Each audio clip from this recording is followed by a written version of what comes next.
America और Iran के रिश्तों में तनाव की बर्फ कब पिघलेगी, इस पर पूरी दुनिया की निगाहें लगी हैं। परमाणु डील के मुद्दे पर दोनों देशों के बीच तल्खियां बढ़ती जा रही हैं। हालांकि इस मुद्दे पर दोनों के बीच बातचीत चल रही है। ईरान का परमाणु के साथ इस सप्ताह के अंत तक परमाणु वार्ता का अगला दौर रोम में आयोजित होगा। ईरान ने इसकी पुष्टि कर दी है।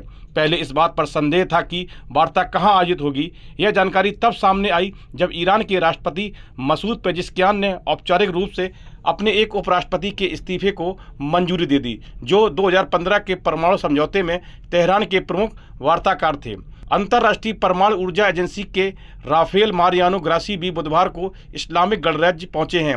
उनकी वार्ता में किसी भी प्रस्तावित सौदे के तहत IAEA निरीक्षकों को क्या पहुंच मिल सकती है, बातचीत में यह शामिल हो सकती है। ओमान 20 अप्रैल को रोम में होने वाली वार्ता में फिर से मध्यस्थता करेगा। ओमान के विदेश मंत्री ने मस्कट में हुई पहले दौर की वार्ता में दोनों पक्षों के बीच मध्यस्थ की भूमिका निभाई थी। दोनों देशों के बीच चली आ रही दुश्मनी के बीच बातचीत का महत्व और भी बढ़ गया है। अमेरिकी राष्ट्रपति डोनाल्ड ट्रंप ने बार बार धमकी दी है कि अगर समझौता नहीं हुआ तो वे ईरान के परमाणु कार्यक्रम को निशाना बनाकर हवाई हमले करेंगे। इसी बीच डोनाल्ड ट्रंप ने ईरान के साथ मिलकर इजरायल के साथ खेल कर दिया है।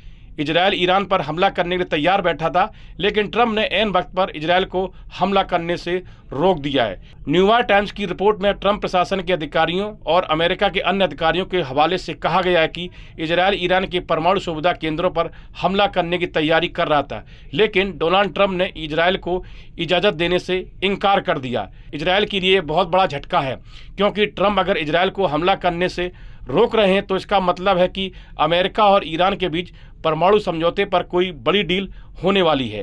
रिपोर्ट के मुताबिक इजरायल ने ईरान पर हमले की करीब करीब तैयारी कर ली थी, लेकिन ट्रंप के मना करने के बाद उसने अपना हमला टालना पड़ा। हालांकि ईरान ने यूरेनियम संवर्धन पर रोक लगाने की अमेरिकी मांग को खारिज कर दिया था, लेकिन ओमान में अमेरिकी अधिकारियों के साथ हुई बैठक को ईरानी सुप्रीम लीडर ने पॉजिटिव कहा है, जिससे संकेत मिलने लगे हैं कि ईरान और अमेरिका किसी समझौते तक पहुंच सकते हैं। वहीं इजरायली एक्सपर्ट ने कहना शुरू कर दिया है कि अगर अमेरिका ईरान के साथ 2015 वाला ही समझौता करता है तो इसका मतलब ईरान में इस्लामिक शासन को और मजबूत करना है।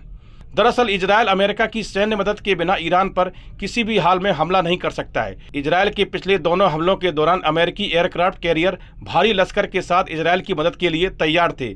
इन दोनों एयरक्राफ्ट कैरियर्स पर 150 से ज़्यादा fighter jets, air defence system और मिसाइलें तैनात थी। इसके अलावा अधिकारियों को चिंता इस बात को लेकर है कि अगर युद्ध छिड़ता है तो युद्ध के केंद्र में इजरायल ही नहीं बल्कि अमेरिका होगा।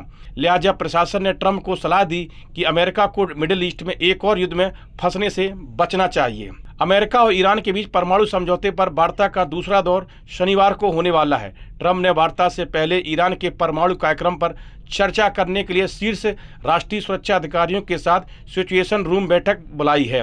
हालांकि इजरायल से आ रही रिपोर्ट्स के मुताबिक उसने फिलहाल हमले की योजना स्थगित जरूर की है, लेकिन उसने हमले का विचार नहीं बदला है। इजरायल फिलहाल यह देखना चाहता है कि ईरान और अमेरिका के बीच परमाणु समझौता किस तरह का होता है। इजरायली सूत्रों के मुताबिक अगर समझौते में ईरान अपने न्यूक्लियर मटेरियल्स, परमाणु स्थल और परमाणु उपकरणों को ध्वस्त करने पर तैयार हो जाता है तो इजरायल हमला नहीं करेगा, अन्यथा इजरायल हमला कर देगा। इस वीडियो में फिलहाल इतना ही। आप बने रहिए न्यूज नेशन के डिजिटल प्लेटफॉर्म के साथ।